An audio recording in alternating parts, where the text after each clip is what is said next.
నువ్వు వెళ్ళాలి. రేయ్. ఎందుకంటే పిల్లాన్ని కొడతారు? పోరా పో. వెళ్తాడండి. గారం చేసి చెడగొడతారు. అమ్మా ఆ? నాకు సైకిల్ కొనిస్తావమ్మా? రేయ్, ఎందుకు చదవకుండా ఊరు మీద తినడానిక? చెప్పు చిరిగిపోతుంది. ఏమండి? వద్దండి. నా మాట ఏమనుకుంటాడు వాడు? వద్దండి.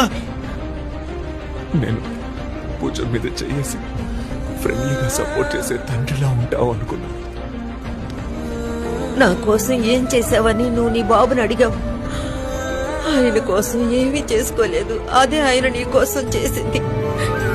నాకొచ్చే సంతోషాలన్నింటినీ వీడికిచ్చే, వీడికొచ్చే కష్టాలన్నింటినీ నాకిచ్చే దేవుడా.